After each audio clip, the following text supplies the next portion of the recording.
La reine aurait autrefois jugé la princesse Michaël de Kent beaucoup trop grande pour la maison de Windsor, selon un expert royal. La princesse Michaël, née baronne Marie-Christine von Reibnitz, est issue d'une longue lignée de nobles descendants allemands, autrichiens et hongrois. Sa noblesse royale remonte à plus de 700 ans. Connue pour ses manières glamour, grégaires et franches, la princesse Michaël a été surnommée l'un des membres les plus controversés de la famille royale. Elle est née dans la ville de Karlbad en Tchécoslovaquie occupée par les nazis mais, après la Seconde Guerre mondiale, elle et sa mère ont déménagé en Australie.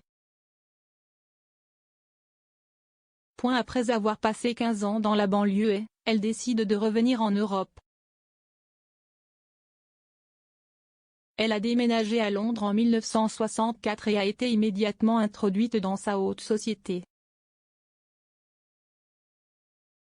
Plus tard, elle a épousé le cousin de la reine, le prince Michaël de Kent, en 1978, mais l'union n'a pas été simple. Elle avait déjà été mariée auparavant, à Thomas Troubridge, et épouser une personne divorcée était mal vu dans la famille royale.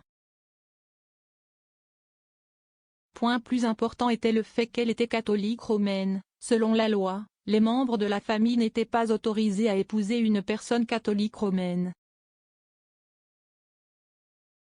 Lord Mountbatten a pris sur lui de résoudre les problèmes. En mai 1978, le pape Paul VI a accepté d'annuler le premier mariage de la princesse Michaël, ce qui signifie, aux yeux de l'Église, qu'elle n'était plus divorcée. Mais, le couple avait encore besoin de la permission de la reine pour se marier. S'exprimant lors du documentaire de Channel 5, Princess Michael, The Controversial Royal, le docteur Chandri Kakao, une historienne, a déclaré « Mountbatten aborde l'affaire avec la reine, expliquant comment elle serait parfaite. » Anne Seba, une biographe, a ajouté, et il a parlé de toute la lignée noble que Marie-Christine avait, qu'elle descendait de Charlemagne, de Catherine de Médicis, de Marie-Antoinette, etc. Et la reine a apparemment répondu de sa merveilleuse voix impassible, « Je pense qu'elle sonne un peu trop grand pour nous. » Suite à la persuasion de Mountbatten, la reine a béni le mariage civil du prince Michaël et de Marie-Christine. Par la suite, le prince Michaël a été contraint de renoncer à sa place sur le trône. Cependant, sa place dans la succession a été rétablie en 2015 après que la loi sur la succession à la couronne a modifié les règles. Depuis leur mariage, le prince et la princesse Michaël ont été au centre de nombreuses controverses. Surnommés les reines tacants, ils ont acquis une réputation de profiteurs. En 2002, il a été révélé qu'ils ne payaient pas leur appartement royal à Kensington Palace, dont l'entretien est payé par le contribuable.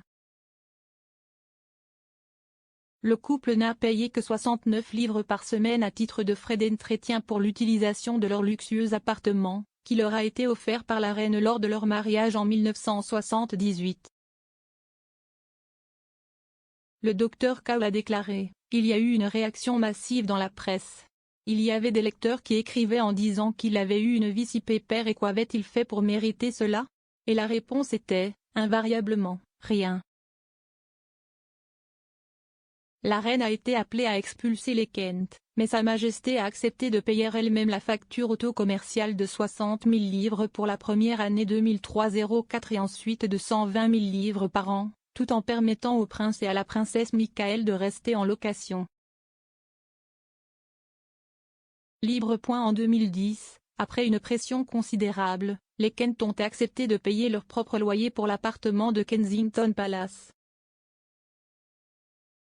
Bien que le prince et la princesse Michaël ne travaillent pas dans la famille royale, ils représentent toujours la reine lors de certains événements royaux. Cependant, ils ne reçoivent pas de fonds publics pour leur travail lors de tels événements.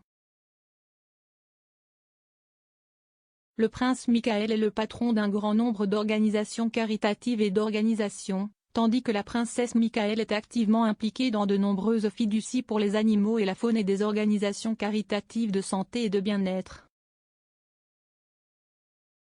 Elle est également marraine du London Art Orchestra et du Budapest Festival Orchestra.